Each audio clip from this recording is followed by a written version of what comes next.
Hallo und herzlich willkommen zum Auf die Fresse VWXW Review Podcast in English. I'm Ian Hamilton, joined as always by Mike Kilby. Mike, how's it going? Hello there, how's it going? Not too bad.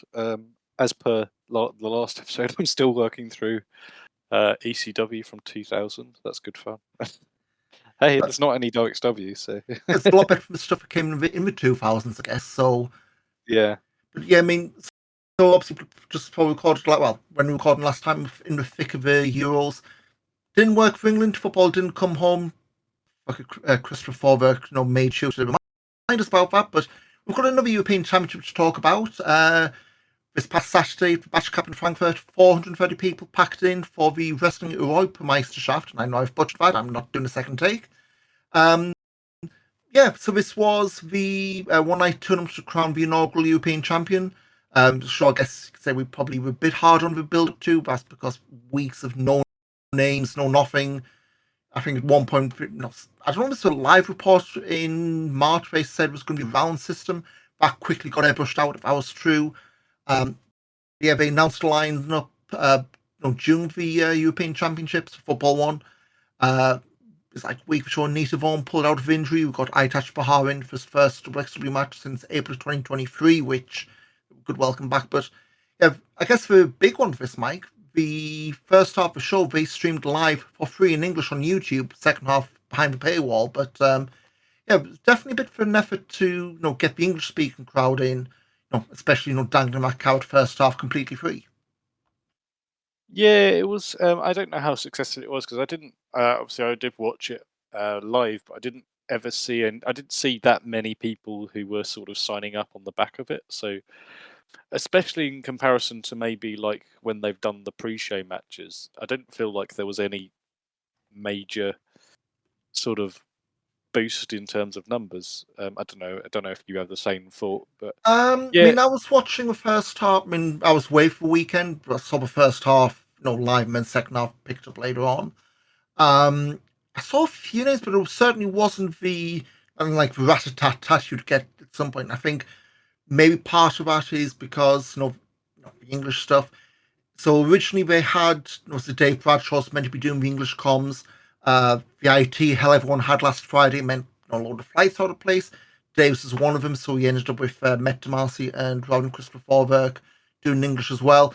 They had to do the German as well. I think they had the German versions up within 24 hours, which I think both folks could be so hard this weekend, 2 shows in 2 languages in 24 hours. But I think it's one of those, when we've said in the past, WXW's always had this issue with what is their YouTube channel aimed at. Like back in the day when they had the paywall on Vimeo, they made the point of YouTube is for the English language, Vimeo's for the German language. And since Vimeo went away, it's kind of been blurred. They've done those of the Monday night streams where it was mostly English, and then that kind of faded away. The Fight Trevor stuff. I don't mean to read off like a list of experiments that went nowhere. But Lord knows I've done plenty of them. But it's the kind of thing where you can tell they're trying to find something to click, and I think this one was worth a shot. But yeah, it's maybe something maybe worth trying again at another show that's maybe a bit more hyped. I'm not saying we give away shortcut to the top or anything like that, but if you're going to do this, maybe have it be the first half one shot 10-pole shows rather than a new title. Which, let's be fair, nobody knows what it is, where it's going to stand in the card. Least of all, who's actually going to win. I guess that's what the whole point of Saturday was. It was a bit of a surprise. Yeah, I do agree. It was a bit of a surprise for it to be in English commentary, because there was a few people who sort of say, why is it in English? There was 1 or 2 people I think who were a bit disappointed, but yeah, I think they're obviously trying different things, and as I say, yeah, they are dangling the carrot. There would have been people who would have been, I think, people like Luke. Luke obviously has some international following, but there was a lot. Again, I feel there was a lot of They didn't seem like there was much more than there normally was. Do you know what I mean? Yeah, it's like the usual I mean, Yeah. V8 had returned as Idle Blanc, Red Scorpion, Leah Bloom, Yeah. Peter Honey, Luke Jacobs, I touched Power in, and obviously for Nita Vaughn, Mike D, and Jacob Crane. So really, out of that field of 8, the only name that isn't well, the only name originally announced wasn't familiar would have been Red Scorpion. I attached, second one as a late sub. So I don't know if they played it safe, but this was one where you kind of looked at it as maybe a missed opportunity for, if you wanted to bring someone else in and have him make a splash. This is probably one where it's like, well, okay, you look for lines like, well, Igor Blanc was the only one from that lineup who really made that much of a fuss about, back when they announced this, back in March. He was really the only one who was repeatedly saying, I hear this new European Championship, I want to win it. Everyone else that came up was maybe in passing. I think that kind of speaks to, I don't want to say how short notice the lineup came together, because I certainly don't think that's the case, but it certainly does speak to a bit of thing we've hit on a few times, where the shows getting more self-contained. It feels like, and there's not much, very little bleeding through, because we'll touch later on when we talk about Shortcut to the Top. There's a lot of names on shows who kind of disappear. I mean, I'll throw one out here. Igor Blanc representing France. Joseph Hennick Jr., where the heck's he been? He's injured, isn't he? He was, but he's done a lot of matches since. Oh, fair enough then. Yeah. Because he's been doing, was it now called Banger Zone in Belgium and France, BZW. Yeah. And just looking now, because so his last XW would have been the Frankfurt Erfurt doubleheader at the end of March. He got injured, I'm guessing, in April at the BZW against Andrew Everett. Yeah. And also, this was Samurai Del Sol in May in Lyon. Then, start of June, he's done GWF. He's done CACC in Douai, Pro Wrestling Holland, CACC again, APC and GWF. So, he's been back 2 months. Now, you can say, this has been locked down, and as we'll talk about on the shotgun vlogs after the Frankfurt stuff, there may be reason for, but there's a lot of names who will pop up and then just disappear, which I guess kind of speaks to, are they looking at a small core audience here, or is there something else going on? Yeah, and I think the problem is that they probably can't attract the people to maybe stick around as much as they would have, because they've had such a light schedule. I think for the past let's face it, up until October, it's a very, very light schedule. It's monthly. I say it's monthly, so I don't really know how you can attract a bigger crowd, a bigger crew than that. Yeah. Because if you're someone like Oscar, for example, if WXW is running once a month and RevPro's running every other week, I feel like I know where my priority would be. You know what I mean? Yep. I mean, the thing with Oscar as well, before that name out, he wasn't, so he didn't do the Wrestling EM show. Unless Cage Match was missing a bunch of shows, he wasn't doing anything last weekend. So unless there's been other plans, and who knows, but it's one of those where again, names missing, and we'll talk. He's on Shortcut. Maybe it's the case at that time, but going on with Wrestling EM. So we said 430 in Batch Cap. It's 510 back in March. Same again November last year for Broken Rules.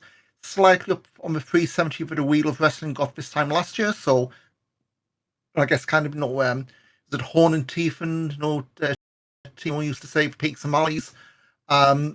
Yeah, so get it going with the opener. It was Idle Blanc beating Red Scorpion, shade under 4 minutes. Very quick, and I guess the main thing here was Red Scorpion, they put over as a veteran. It was early this month. He had the NWA title match against EC3 and the guy who used to be Elias. So, again, in hindsight, they built up Red Scorpion, a guy who's got a lot of pedigree, beat him in 4 minutes. Well, boom, instant favourite. Yeah. I guess not too much you can really say. I mean, it wasn't like a TV squash, but it was very much condensed. Unlike second match, Aaliyah Bloom pinning Peach to Honey just over 11 minutes. I think one of the trend and miss which I noticed was obviously because of the European Championships thing, everyone was representing a country. So obviously I could blank France, Yeah. Red Scorpion Italy, Tahani Hungary. He got booed because of course Leah Bloom Germany. But throughout the match, it didn't really extend beyond the representing Hungary. Boo! But I thought it was funny before the show. Obviously, they did the rundown of each competitor, and everybody got booed. Yeah, well, I don't know Except for what Germany, obviously. we would expect that, of course. But yeah, I mean, once the bell went, it was pretty much good guy versus good guy, kind of hampered a bit, but it got going. And Peach Tahani not bouncing back from Driver Champions. So that's back-to-back losses. First time he's lost to Ilya. I say to me, and I know I said this after Cowton that went nowhere. I sense something's going to be coming up. Maybe shortcut, maybe a tag festival. All ain't well in Camp Tahani. Yeah, no, I think they've kind of been doing the whole sort of slow burn turn already for a long while. But I think currently, like you have, it's turning like the ship in the Suez Canal at the minute because they're only doing one show a month. Yeah, it just feels glacial, which Yeah, it's better than say Rev Pro and the Cutthroat Collective Women's Group have got, where they blew for a whole 6 months of angles in 1 month.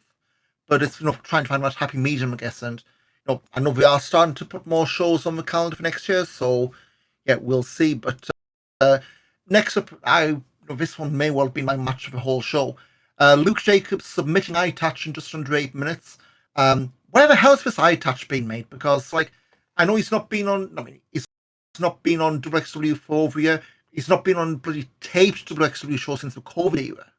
Like that, yeah, you think Mr. Joseph Marcillo, he was tweeting out, the Cow and Oily Dragon of Progress stuff, and I talked to how Cow Nolan and Carrot bled into COVID. It's like that last Carrot for COVID, Itach and Abdul and Metan and Azel, they were getting rocket packs strapped behind them. Then because yeah, COVID, then Metan going to NXT UK, and he's probably one of those guys who really a big opportunity. Okay, they had did stuff in the studio shows, but when the crowds came back, he was one of those who really suffered. He's only really starting to really get a foothold now. But this he yeah. more than brought it. Like, I mean, when you've got two fairly big lads knocking 7 lumps of what out of each other, it's my kind of match, and by God, they brought it. Yeah, I think Itex. I think he's maybe. I've always think he's suffered just from a lack of exposure because he does do GWF, but I don't feel he really progresses beyond sort of the lower mid card in GWF.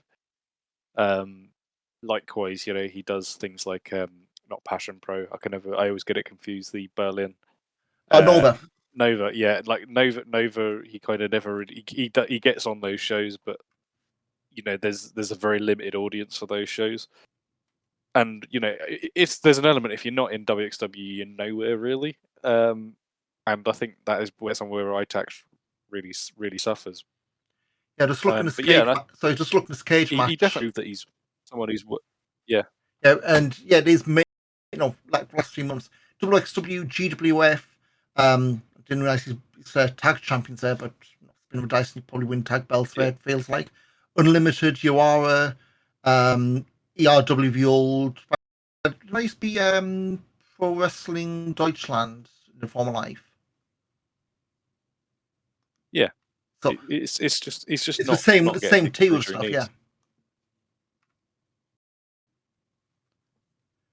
Yes, it's like it's like I say, it's the kind of thing where I don't want to say it's like in football, we've got like Premier League, Championship, what have you, but very much like say, as much as GWF do run monthly for free on YouTube, the exposure they're getting, I guess, even though they've been running technically longer than WXW, not seen at the same kind of level. Unfortunately, if you work most of those kind of shows, it means when you do turn to WXW and put on a performance like that, you kind of go, oh, where the hell's he been? When really he's been putting on work like that, but a lot of people just don't see it.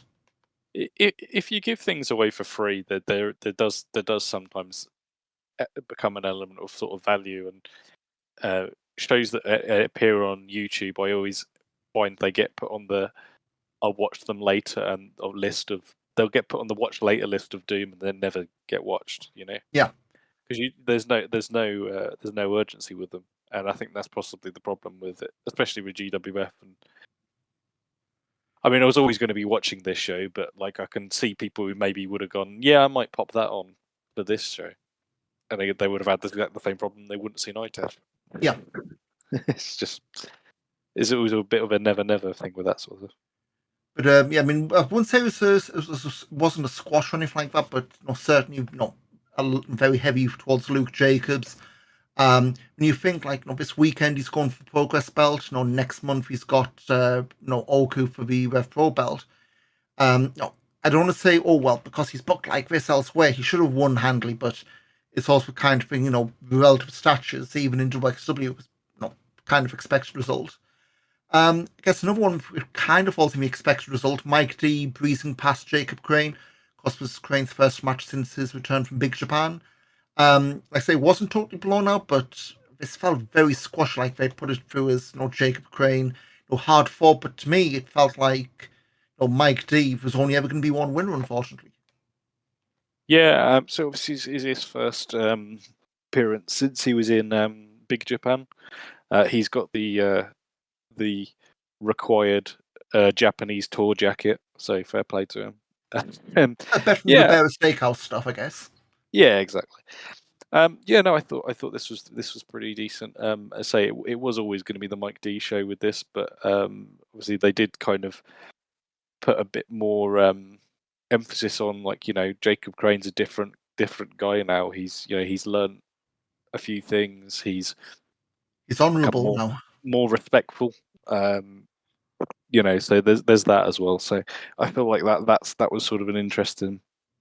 That was an interesting sort of tweak, and it would be good to see maybe Jacob get something else in the next couple of months. But as I say, the opportunities are very thin on the ground. And we've still got the crack of a theme, so it's also one thing to look forward to for now. Yeah. Next up, we had a 6-man tag advertised as Maggot, Aaron Insane, Lawrence Roman against Baby Allison, Anil Marek and Levaniel. But we had one of these secret camera filmed earlier today bits. And Baby Allison insisting, I told you in a talk at Drive of Champions, I'm not going to face Maggot again. So we had a new signing for High Performer Limited, Icarus, and just going by the red and white Hungarian jacket he's got, it's like a transfer from the Amboss of Bayern Munich to FC Köln. Like, I know they're saying that Amboss doesn't exist anymore, but really?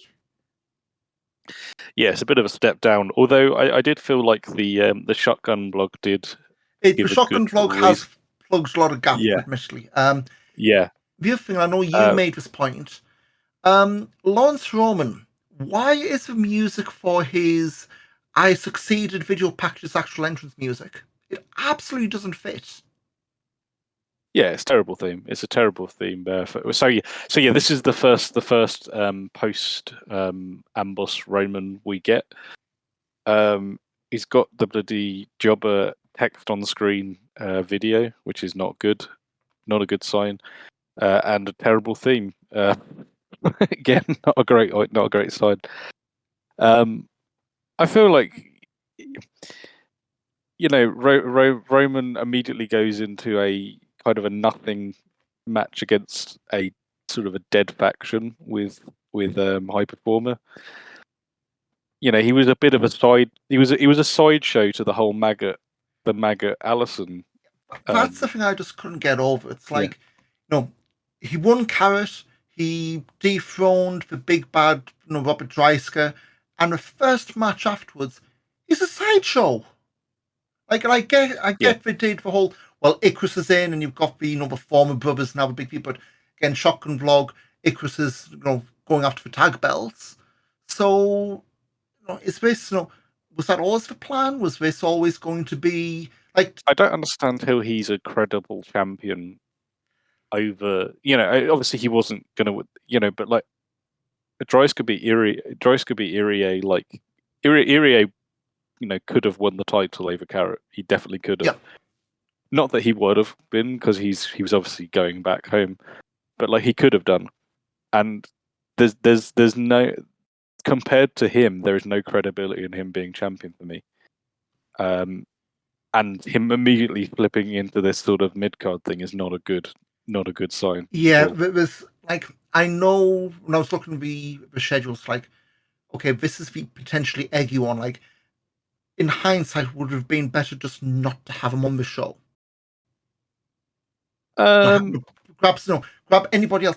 Oscar, for crying out loud, plug him in, and have you a 3-on-3 tag, because I'm not saying no, I'm not saying this is death or anything like that, but it's just an absolutely weird optics of he's done the impossible, and now he's second fiddle. Like I just really don't. I really just don't understand. That's the direction you go. Yeah, and even if you did Roman versus just somebody else, even if you just give him a singles match, and it doesn't have to be Fuminori Abe he's taken, but if you do Roman versus, I don't know, oh god, for example, like ITAC probably would have been a good opponent if he wasn't in the tournament. It's just, yeah, it's just a bit of a bizarre sort of booking, and I don't know whether they were maybe pushed into it because they were looking at doing something else. I don't know. I mean, I know we were saying last one show was Roman not fully fit. I mean, obviously worked this match and we were not. I'm not convinced I'm convinced he's not fully fit now, to be honest. Well, better be fit in a couple of weeks because he's got that match with Trevor Lee, and that's not going to be easy pick. Yeah. But yeah, I mean, I say as for match, a lot of it was a sideshow. Was Icarus establishing himself in High Performer Limited, which talking about transferring, that's had like a bloody revolving door on the last few weeks, and Shotgun Vlog will get to that. But yeah, this just felt like more needling Maggot. It led to Baby Arson coming out, spearing Anil Marek, and then Icarus just getting the win over Maggot. And yeah, just to me, it felt like it was a germ of an idea of this match, but maybe just trying to do too much with maybe not enough moving parts. But it was what it was. Yeah. Move on to the 2 semi-finals for European Championships. Igor Blanc beating Ilya Bloom in 7 minutes. To me, this one never really got going. Very short, yeah. Yeah, I mean, both these 7 or 8 minutes. I think this part probably have one-night tournaments. I was going through when I was doing review. Like, you take out Femme Fatale, your ambitions. The last one-night tournament they did would have been the Fight for Paris. And when I was the one-day thing. In WXW, trying to put down when I would have been, but yeah, like there are very few and far between. Like they usually kept to like the matinee shows for the obvious reason, because people don't want 20-minute matches in every single round. Yeah, just to me, just felt very. I don't know, it felt like something was missing. Like it wasn't a bad match, but again, we do an 8 minutes. This felt ding the bell. We're mentioning Shotgun. This felt like would have been perfect for a Shotgun. When we talk about don't tape everything, we do a couple of matches in every show and drop them in. This would have been the perfect kind of match for that. Again, Shotgun Vlog, Bloom happy to have made it that far. At least he lost the eventual winner. But yeah, just to me, it was there. The other semi-final, Mike D beating Luke Jacobs in 8 minutes. So this was a rematch from Progress Super Strong Style. Yeah, this was good, but again, it feels like because he had 3 matches in one night for Mike D. Something had to suffer, and this was it. And again, good hard-hitting match I've written, but Luke feels like he's still at least a step away from being something in WXW, which is mad when you consider this next month he's going for the big 2 belts in Britain. Yeah, I think, but I always felt like there was like obviously you've put here is just a step below. I think he's not. In a way, I feel like before the pandemic, WWE was the first place to really take a chance on him, really, weren't they? Because the Young Guns in the Ambition, yeah. In a way, they were. before COVID had Andy and Jay Scully, their only tag title defense, which was on full. Yeah. Yeah, but like they've kind of Luke's kind of just not really progressed beyond that, has he? Certainly not in Germany. And again, who knows Yeah. if their whole thing was we'll have the young guns, and obviously Ethan Allen's been mostly on the shelf, eventually coming back. We'll see if that, breeds into anything. Going back to the turn thing, so there's a reason I wipes my memory. 2021's Catch Grand Prix, the 4-hour behemoth. And then before that, you're looking like the Mitteldeutschland Cups, the Ostwestfalen Cups.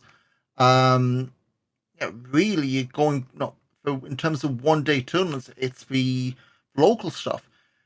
Possibly you haven't to go back as far as when I've reviewed this year, that Four Nations Cup in 2015. So, Yeah. 1-day tournaments, and that had exactly the same issue as this.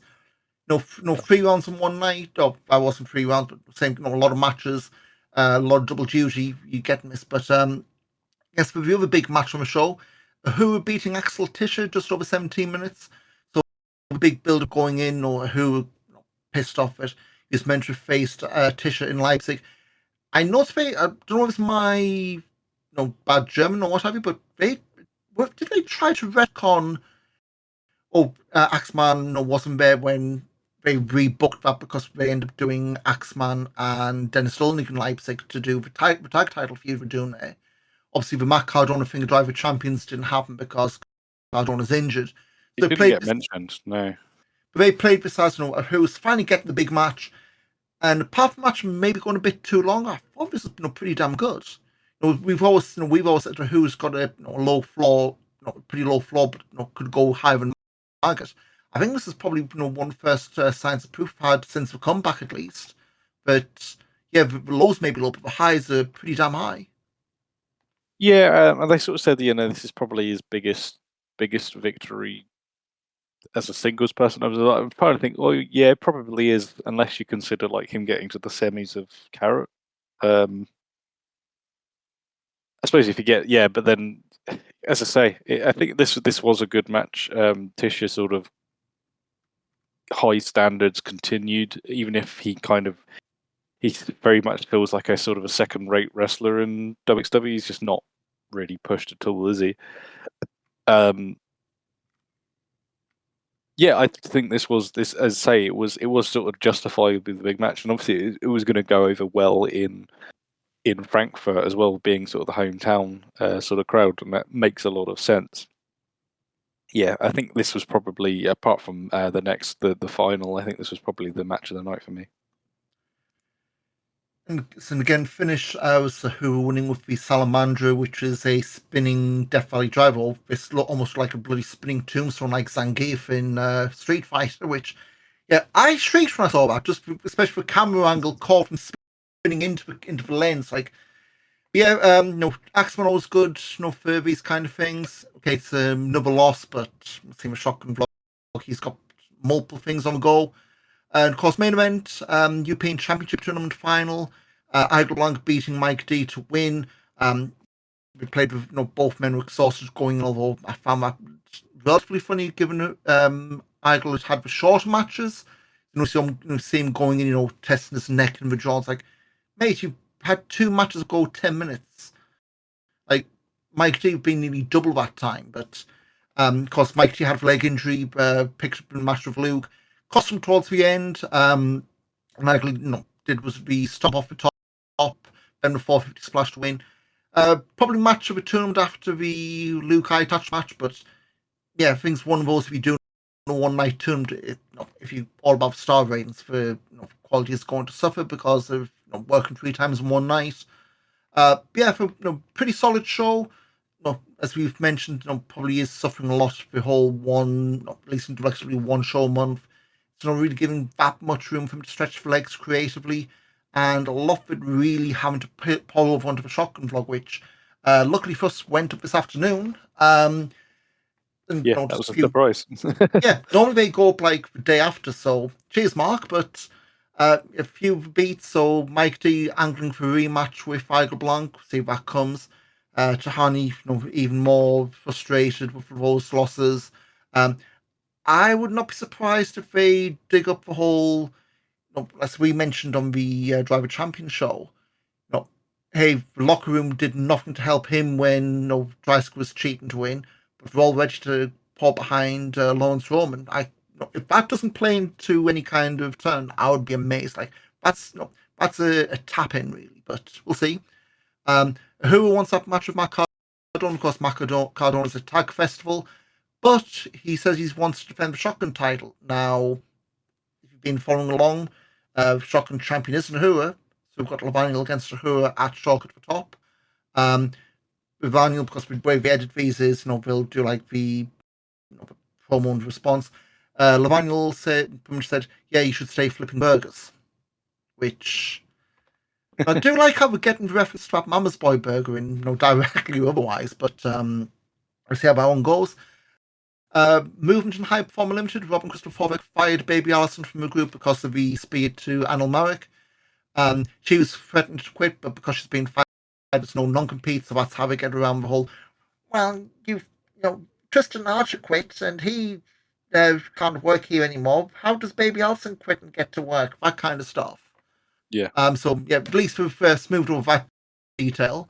Aaron Insane looks to venture himself into Shortcut, and a big bit with Icarus. So apparently, on the Driver Champion show, we saw the vlog. There's a little snippet of Icarus with Dreisker.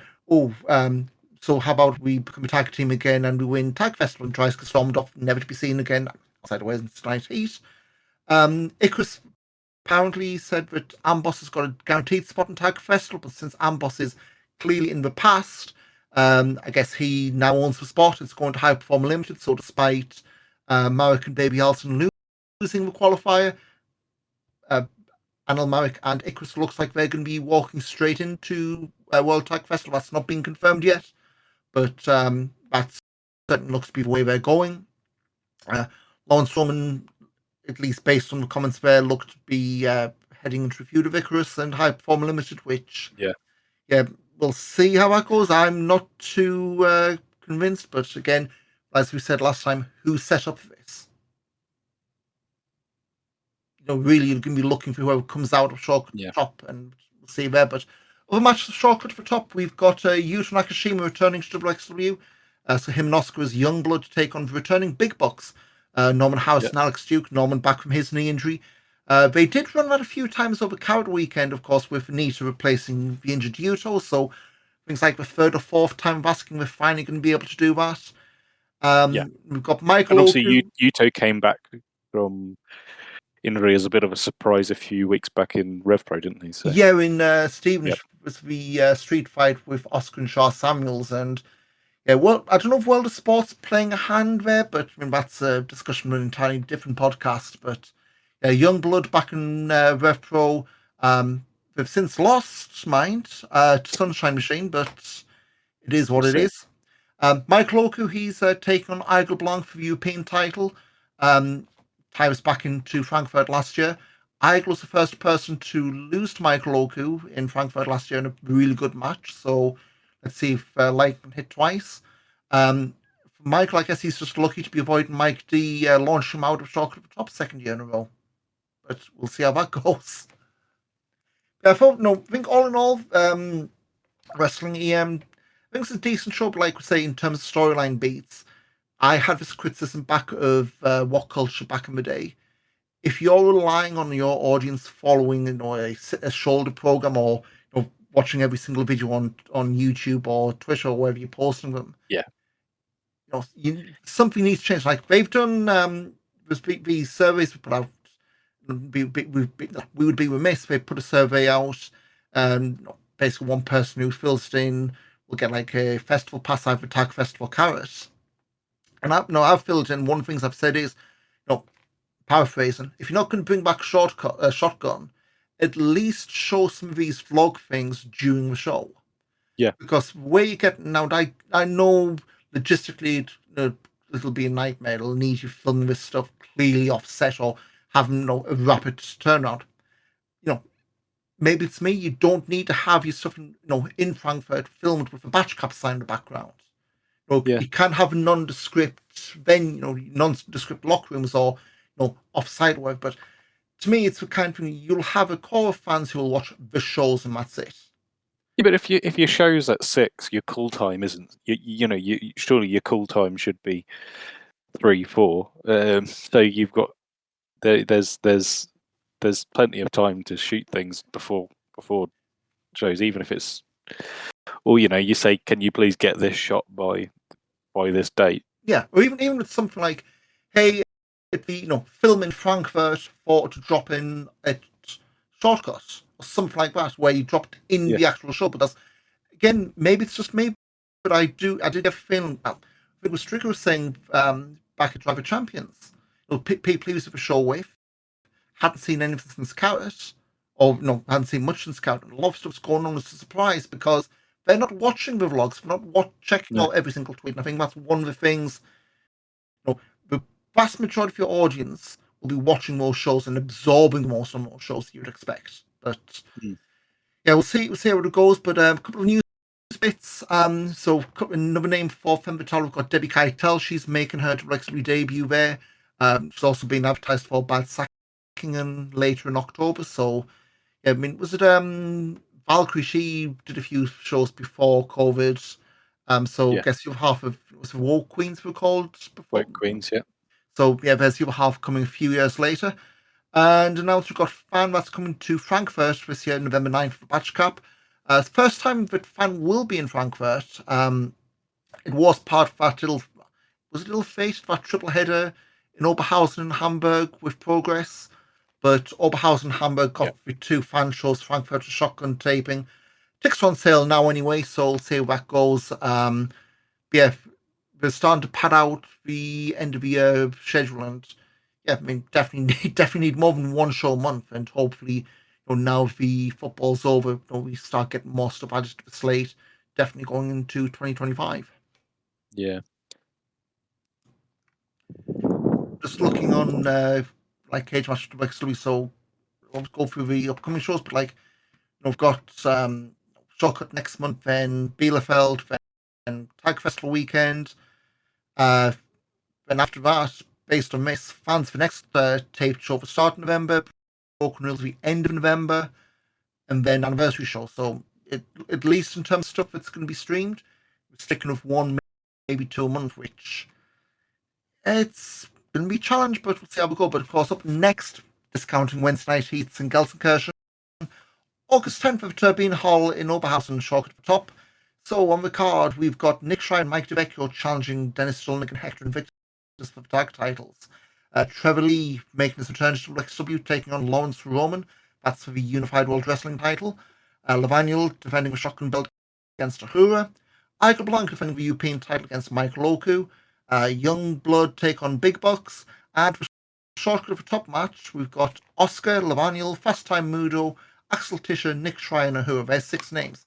So, yeah. Mike, any suggestions or any wish list names? Because we've got 24 spots here, and that's a lot of names. Whether it's people doing double duty, maybe some comeback names. I mean, last year we had Julian Neo finally being the meme number 5 for his retirement match, and we have had a few names pop in for like one-off appearances, and that's it. So, any names would jump out to you that you'd maybe want to see coming in? I think you could possibly. I think I see you have Jörn Simmons written down here. I always think he's a good person. You can have. He can always sort of reheat a upper, mid to upper card of the promotion. I think he's a good sort of chaos element that can do quite well. Works very well with a lot of people. I think and you've got people like Hector and Dennis will obviously be definitely in the match. I would maybe like to see. Irie might be someone who could quite feasibly turn up, I suppose. Yeah, if Um, he's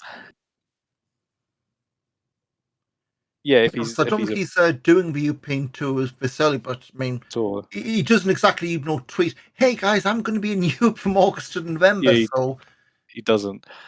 Someone, it would possibly be of value if somebody from Noah was in it, considering that they're doing sort of a Noah and Progress thing at Tagfest. Maybe you it's know, fly, even if you want to go that route. well, yeah, I don't know anybody who's in there, so Makes two of us.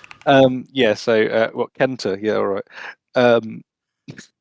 Get if you could get somebody like that in, maybe like a Yoichi or something back in, that'd be quite cool. Yeah, I think there's it'll be one of these things. By the time we get close to it, there'll be a lot of usual suspects. You'll have obviously people like Itako soon will be in it. You'll have like Nikita Charisma, Michael Schenkenberg, they'll be in it. Those sort of people. There's no sign of Bobby or Stephanie May. Stephanie Mays yet. You'd expect they'd be in there. You say Alice Inc. Yeah, I can kind of get that. There's obviously Dreisker is a kind of a Robert Dreisker's a bit of a an element of thing, especially considering potentially you could do Dreisker Roman at Hagfest Night 2. I feel that feels like quite a sensible match, even if it is a match that we've had before. Actually, no, have we had it before? Really? Not a full God, let's. level. No, probably not. So Obviously, it was the main. It was technically the main event with the cash-in, but has there actually been a? Let's have a look, because obviously Yeah, but anyway, regardless of that, so that's streamed. No, they've only met once yeah. before So one-on-one. that's obviously Limbach Oberthorne back on the yeah. non when we didn't show everything. Yeah, so I mean there is that. I mean I'm kind of skeptical whether that's the route to go down anyway. But obviously he is working. He did yesterday. He did do a match in the academy, so he's obviously still working. There was obviously a bit of concern he was maybe gone, but thankfully not. So yeah, there's potential for that.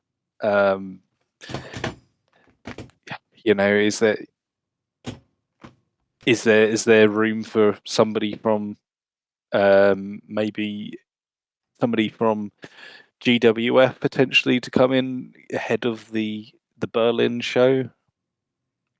There's a Maybe lot. even Pro, because that's the day before Yeah, we quickly arranged some exactly. assist. So I'm just at myself laughing. So, of course, last episode we did Ilya Walter. That Limbach Oberthorne show that had Avalanche Yes. Lance Roman on is the same show with the missing Ilya Walter match.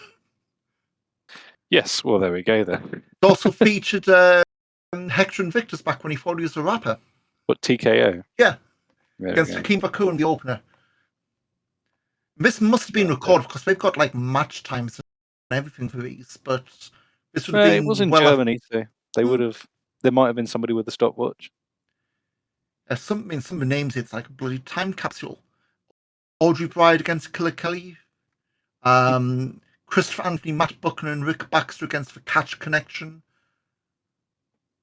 Again, The Dresden lads. yeah, and in Saxony, so yeah, that explains those. Alexander Reich, Ronnie Kessler, and Wilfred Dietrich Jr., a name I don't think I've ever heard of before outside of this. Dietrich Jr. I've seen him. Wilfred Dietrich Jr.? Yeah, I've seen him. I think I've seen him for Next Step. He doesn't have a cage match profile, so unless he's that's something I feel like I'm plucking his name out from watching Next Step Wrestling. as the number one British fan of Next Step Wrestling, I'm pretty sure I've seen him wrestle there. It would certainly make sense given the other five in the match, but yeah. I mean, we're going through like other names, like so obviously last year we had Julian Nero, Alpha Kevin I think's a shoo-in because he's been the ongoing gag entry. Remember when he eliminated Chris Hero that one year? Mike Schwartz, similar thing. I think Tenqua did 2022. Johnny Evers in 2020 back in the COVID year, and then of course Timo and Charles Samuelson in 2019. So I think I think Timo this year may be a bit of a stretch given they flat out built Tag Festival as his return. Yeah, certainly, if there's two ways you can go. I mean, think these shortcut matches, you always have at least one or two surprise names. But yeah, at the same point, you also don't want to say, "Oh, so and so will be in, so and so will be in," because you kind of give away. Well, if Mike D and Nick Schrei's both in, well, they're not both going. We're not going to win the tag titles. Then go on to this. But if you put the champions in, Well, that why could. would tag? Yeah, well, yeah. But at the same Yeah. point, you don't want to tip the hand too much either way. Yeah. I mean, we have got Lavaniel and Uhuru in. Well, it's either way for them for those guys.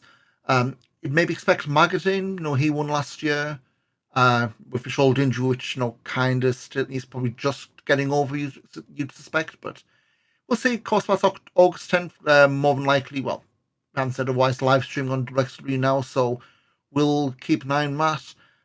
After that, we said September 21st in Bielefeld. We Love Wrestling 62 sold out. No names, no nothing else so far. But if it's sold out this far out, why would you need names? And then, of course, World Tag Team Festival. We've got the preview up on backbodydrop.com with entrance, but just to reiterate who's in the Tag Festival part. Tim Thatcher, Hideki Suzuki, Gringo Loco and Ares, Thomas Shire and one called Manders, Stephanie Mason, Bobby Guns, Shikahiro Irie and Fuminori Abe, and KXS, Fast Time Mood and Axel Tisha. So 16. There has also been an implication that Amboss had an automatic entry. Yep. That was announced on Shotgun. No, I do apologise. So it appears that it's possibly going to be taken by Icarus and Marek. That seems to be the initial guess, anyway. A high performer limited team featuring a Hungarian is probably the safest without putting an asterisk over every single part of that. But yeah, I mean, again, we're getting to what, 2 months before Tag Festival, so I know last year they left it right till Bielefeld before they even announced the bloody format. So hopefully we'll get through that. I mean, heck, we've got time, may as well go through what else we announced. Was looking just to be, well, talking about shortcut. TNA are not running that weekend, nor are they running over shortcut week, Tag Festival weekend. So maybe some TNA involvement. Bear in mind, the last few festivals have been clashing with TNA. Other stuff we've got announced, the Friday night, 11:30 p.m. The Extreme Wrestling Party that's got a TLC match with Gringo Loco against Mike D. A Drunken Ambition match with Fuminori Abe against Fast Time Mudo, and Mad Dog Connolly in match TBA. Femme Fatale, you've got Jessie J, Debbie Keitel, Baby Allison Tank, Calypso, Diana Strong, Kelsey Reagan, Devin McCarter. And yeah, nothing for Defy, no progress show Saturday lunchtime, which, yeah, I mean, I know, there's a lot of folk, you said yourself, mate, that particular show is probably one you're not going to buy a ticket to until you see what's up. And given this week, No's been announcing those the lines of their progress tour. There's been a lot of derision of those. I mean, the lineup they announced today for Camden was pretty solid. Grado, Gene Money, yeah. I mean, Keno against Gene Money. I mean, I like me some Gene Money, but that ain't a match people buying a No ticket want to see. And to be fair, there have been no fans, no straight out saying what the heck is this. But yeah, looking ticket wise, they do seem to be shifting, mind. Tim Saudi down to your last 3 front row passes. As for the rest, there's plenty left, but again, front rows tends to be what you expect to go first. And then the rest of the shows, plenty of standing room tickets and what have you. So yeah, I think for the Noah Progress Defy show, that one's probably going to be a tough sell at least until they announce names and see what goes on. Because this will be after the N1 victory of the Noah tournament, their version of G1. So see what comes out. Maybe see the former Yoshiki Inamura needs to change his name back now. He's no longer in Europe and back amongst people who know how to pronounce that name. That's my best guess anyway for the name change. But anyway, same that's Tag Festival. I guess Mike, anyone listening to us for the first time, again, where the hell have you been? On Spotify, Apple Podcast, Pocket Casts, any decent podcast app, and a few bad ones. Not Google Podcasts, that's now on the Google graveyard. On YouTube, search Backbody Drop Podcast. But Mike, where can we find you on Twitter and Instagram these days? You can find me on everything as Mike Kilby, MikeKilby, on everything you can find me. You can find me at Ian Wrestling on Twitter and Instagram. Big Backbody Drop on Twitter, Backbody Drop on Instagram. You can tell which one I couldn't get on Twitter back when I started. And yeah, that's about it. So Shortcut top in a couple of weeks, we'll hash that out and maybe something between Shortcut and Bielefeld because yeah, we've just had a few weeks off, but it looks like another summer powers as they call it. But we'll hash that out and let you guys know on the Twitter and the Instagram. But Mike, thanks for being on again this week, and yeah, have a have a good trip up to Scotland. Hopefully, Luton get something running for the new season. And yeah, we'll see you in a few weeks. It'd be nice to get some sign-ins, wouldn't it? We've had we've had and a few. Luton not announced a new kit yet. We've not. I think Gary's. Sorry, this is going into the Luton Town stuff, but Luton's people listen to far listen is, to anything. They're also they're on holiday with Tath and Felix, I think. So, I don't know. Sunderland are probably the opposite. Like we've actually signed we've signed last night Ian Paveda, Colombian international from Southwark and London, which he was at Leeds. We was after him, Man so, City, apparently. But our home kit went on sale, sold out in 3 hours. About a month later, we got the second shipping, and that's now sold out again. And the away kit goes on sale tomorrow morning as we record this. So it feels weird they've got the ducks in a row, but we still don't have a striker, which was our biggest downfall last season. But can't have everything, I guess. Yeah, exactly. Well, I'm going to Scotland. I'll try and enjoy myself. A safe trip up, and was it Dundee or Dundee United? I always get those two. I'm going to Dundee. I'm going to Dundee United, but yeah, I'm going to Dundee. So I know it. Enjoy Dundee United, and hopefully when we're back in a few weeks, we're not already disappointed about the start of a new championship season. But thanks for listening, everyone. If you made it to the end, we'll see you in a few weeks. Cheers. Cheers.